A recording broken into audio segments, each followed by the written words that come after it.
Thank you for listening to PoliticalStorm.com. I'm John Small. We've got a guest joining us today. We've had a chance to visit with him in the past. We had a chance back maybe 3 months ago. We have Mark Bragg, the author of Economic, Conservative, Social, Liberal. First of all, Mark, how are you, sir? I'm fantastic. Thank you. I'm eagerly awaiting getting this election season over with. I'll tell you, it's been an interesting one, hasn't it? Interesting kind of overstates it, I think, Tom. The situation out there is just such a calamity that it's hard to know which way to turn. Well, and when you and I had a chance to speak the last time, I had gotten the book in the mail like the day that you and I talked, and so I hadn't had a chance to read the book before we talked. So all I remember is thinking, economic, conservative, social, liberal. That's 4 words that just don't seem like they fit together. But once you and I had a chance to chat, it made a whole lot more sense. And once I had a chance to read the book, it definitely made a whole lot of sense. And I think most people listening are probably an economic, conservative, social, liberal themselves. Well, the fun part of publishing this book is that almost everybody I know and just about everybody I meet says, well, that describes me. Yeah. I'm going like, well, so which party are you in? and they really can't answer the question. So now, in addition to the book, you also have the website, independentvoters.com. And this year, I think there are probably a lot of people who are not necessarily supporting the candidate of their party. So this year could be a good year for that independent candidate, couldn't it? Well, it depends on a couple of things here. First of all, the independent voters represent a significant voting bloc, but convincing them to vote for a particular candidate has been the challenge of both of the candidates for president and also the Libertarian and the Green Party candidates. And the Libertarian Party candidate has gotten up to something in the order of, as of the 1st of September, roughly almost 12% of the respondents in the national polls are saying they identify with the Libertarian.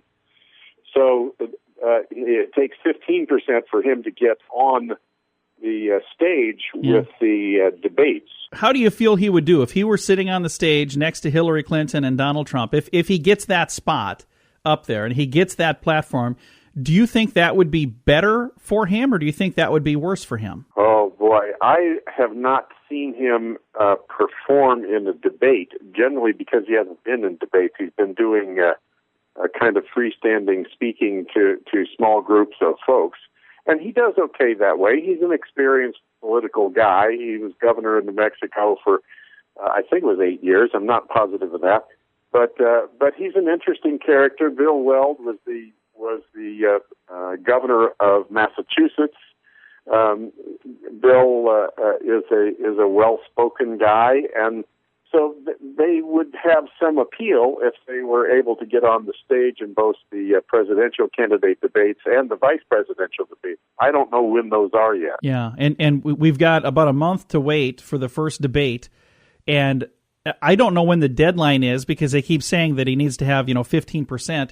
So I wonder what the deadline is. He needs to have 15% by when? The morning of the debates? If that's the case, we got a little more time. I'm not sure of that either because it's not clear to me who's in charge here. So we'll just have to wait and see who gets up there. Well, I think that's kind of the way it is with everything right now. It's not clear to any of us who's in charge. in the circumstance we're in, I'm concerned about the fact that we've always, the guys on the left will say it's never a good choice, and the guys on the right will say it's never a good choice.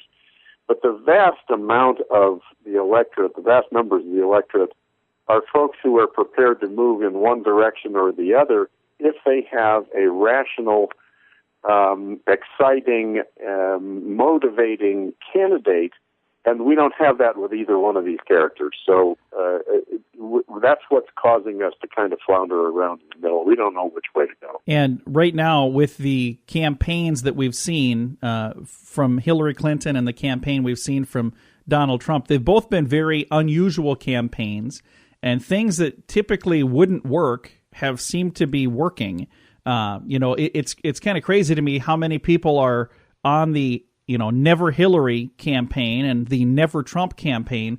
I almost think there are more people on the Never Hillary bandwagon than on the For Hillary, and I think there are more people on the Never Trump bandwagon than the For Trump bandwagon, and it just seems unusual to me that we have more people who want to vote against somebody than for somebody. Yes, that's absolutely right, and in fact, neither of them motivate most of us to be enthusiastic about who they are, what they represent, what their characters are like. My nephew told me yesterday that he was totally convinced Donald Trump was out to make sure that Hillary Clinton was the president. Yeah. So, and there are a lot of conservatives who are part of that conspiracy theory. So, I don't know. We're talking about something that's a frustration for all of us, I think. In this particular election and during a climate where there's more people against each candidate than for each candidate, and they're going to vote, I'm going to vote against Hillary or I'm going to vote against Trump, wouldn't this be the ideal time for a good third-party candidate to be able to get their foot in the door? Well, the operative issue there is qualified third-party candidate, and we haven't really seen an exciting, motivating program coming from any third-party candidate.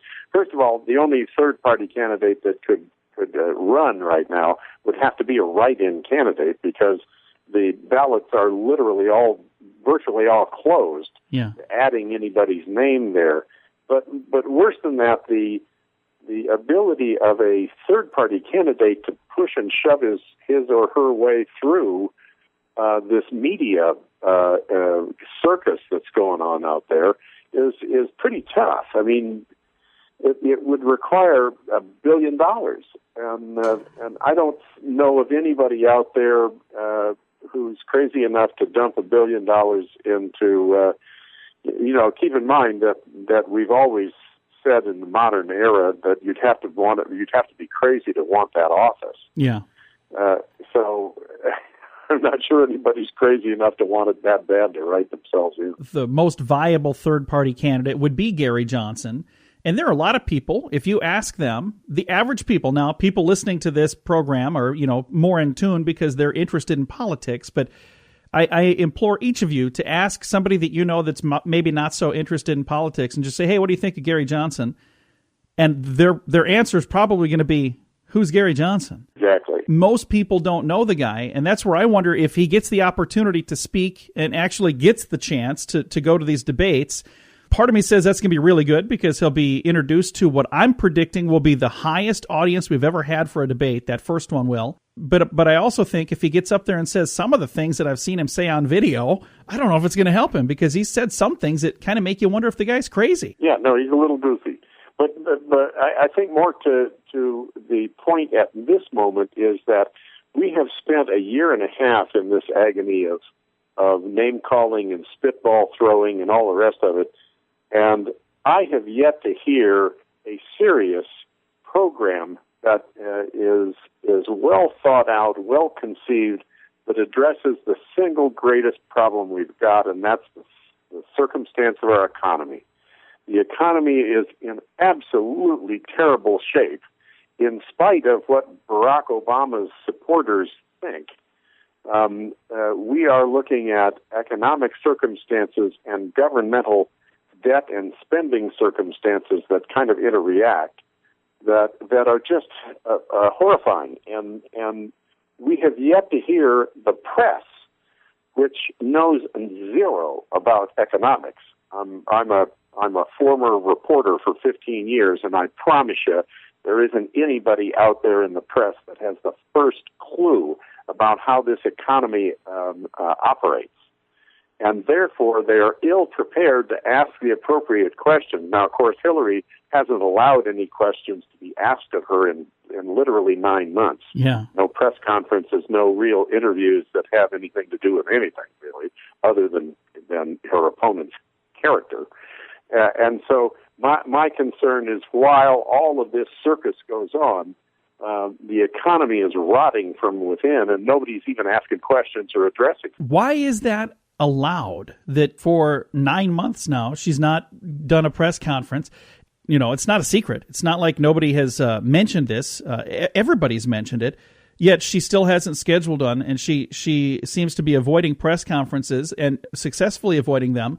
Why wouldn't somebody make a bigger deal of that and force her hand and make her do one? Well, I think you're going to see the press actually getting upset about that here shortly. It's already starting to happen. There's grumblings, even in, liberal magazines like the New Yorker, the current story in the New Yorker about the history of the Clintons and them treating the U.S. economy as their own piggy bank is pretty damning for a liberal publication. But those things, they get away with it just because they get away with it. They deny it. They won't address it. They refuse to engage in it. They won't answer the questions, and so you're left with nothing. Yeah. It's a bizarre circumstance in the folks who are out there on the campaign trail, who do not focus on that, do not keep hammering both Hillary about her silence and Trump about his mouth. Those folks are representing us. And unfortunately, we allow, as the electorate that allows this kind of stuff to go on, we're responsible ultimately because the elected representatives really are reflective of our involvement. And if you ain't involved in this process, boy, you can't say anything about how bad it's going. Again, visiting right now with Mark Bragg, author of Economic, Conservative, Social, Liberal, also from IndependentVoters.com. Now, another thing that's on your resume that's pretty impressive to me is you had the opportunity to work with a guy that many people are familiar with, and I have a photo of him on my wall here, Ronald Reagan. And you were an advisor with Ronald Reagan. What years was it that you had worked with him? I'm not sure I would raise myself to the level of advisor, but I was a consultant to the Reagan for President campaign in 1980, and I had been his radio and television director before that. I think the thing I can tell you about Reagan is he was exactly who you thought he was. Yeah. This was the most genuine, most honorable, most straightforward, greatest guy I ever knew. So, Jon Stewart can make fun of him on his show, which is no longer running, but there was nothing to make fun of if, in fact, you hold the elected representatives to the standards that we hold these people to. This guy met the standards, and moreover, he motivated people. He got people interested in it and excited and ready to participate. So motivation was the biggest thing that he brought to us, and a vision of a country that meets the ideals that all of us would like for us to address. And so, unfortunately, we haven't had that kind of representation since he left office. I was a fan of George Bush. George Bush 1. I was not a fan of George Bush 2, but George Bush 1 is a genuine guy with vast experience and a pretty steady hand. Made the mistake of saying he would not ever raise taxes and then did, and that cost him his second term. But Reagan was just such a spectacular guy and such a model for politicians to emulate that I'm sorry he's gone, and we need him really badly right now. It would be wonderful to have a Ronald Reagan option on the ticket, but that's just not there.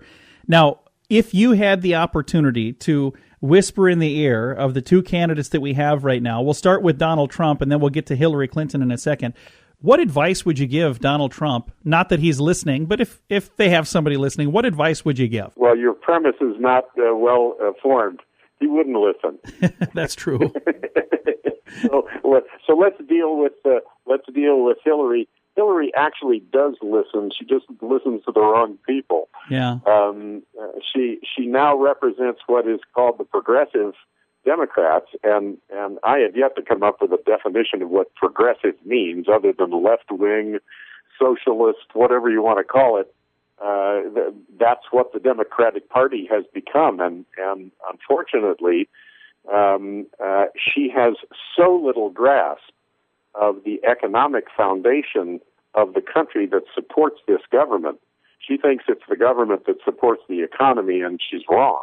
Yeah. So the the thing I would try to whisper in her ear is understand the difference between jobs that create wealth and produce products, and jobs that consume wealth, and that's basically all the folks who are receiving checks from the federal government. And right now, that's 100 million Americans receiving checks of some kind of support from the U.S. government. Wow.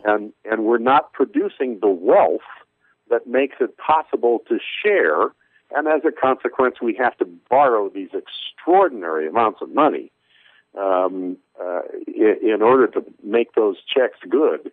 And we're so deeply in debt now, I'm confident we'll never get out of it. But other than trying to turn her head around in terms of economic importance and where economics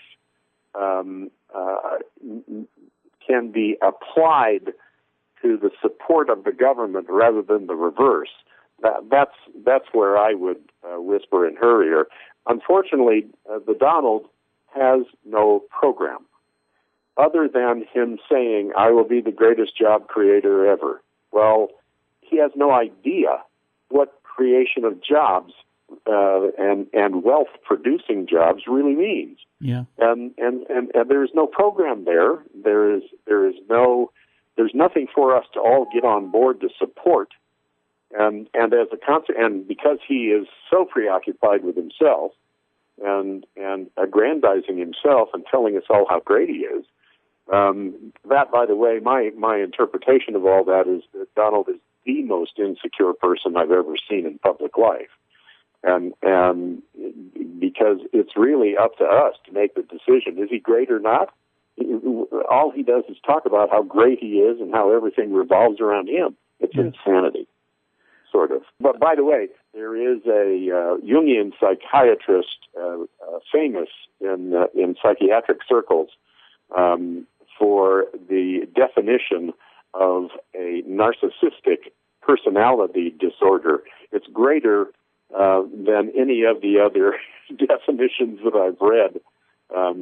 It's Kernberg. If you Google it, it's Kernberg's narcissistic personality disorder. It really describes the Donald. I'll have to check that out. That sounds worth Googling. It is. Now, again, we're visiting with Mark Bragg, author of Economic Conservative Social Liberal. Since we spoke last time, first, two big things happened. I had a chance to read your book, and I got to tell you, one of my favorite books of all time, so awesome job. But then you did something since then as well. You added to it. You added another chapter about this current election, didn't you? Well, I did because I wrote the book before these candidates got until we got them narrowed down. I wrote the book last year, and it was published on the 4th of July of this year in its current form.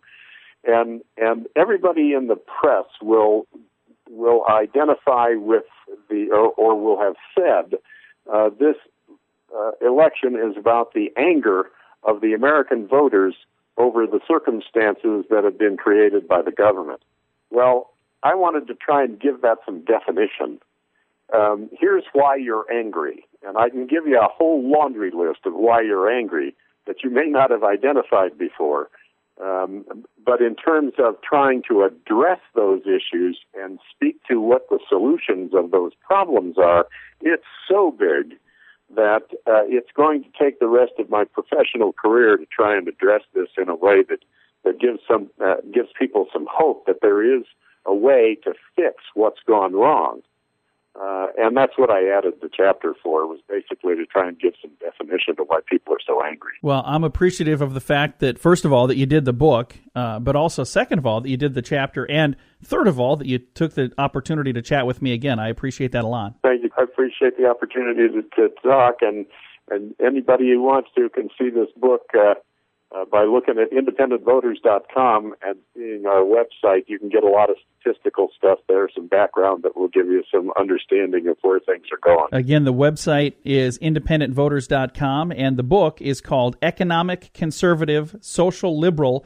When you read it, that all makes sense. Like I said, when I first read that, I was like, what does that even mean? But it kind of sums up the fact that most of us are probably not dyed-in-the-wool conservatives or dyed-in-the-wool liberals, there are some policies on the other side that do make sense to us. So each one of us, in a sense, are economic conservatives and social liberals, right? Well, I address it as though each one of us is a thoughtful person, and we think about stuff and we take positions that aren't necessarily on the left or of the extreme left or the extreme right, but we're probably all someplace here in the middle where we are maintaining our independence and charged with making a decision that's very difficult. Well, this is going to be an interesting election, and we may even be reaching out to you again before it's all over with, just for some more clarification, because it's been very insightful today. Anytime. I'm happy to be here. Again, Mark Bragg, thank you so much, sir. Thank you. Mark Bragg, author of Economic Conservative, Social Liberal. Also, you can find out more about him and read more at independentvoters.com. Thank you so much for listening to politicalstorm.com. I'm John Small.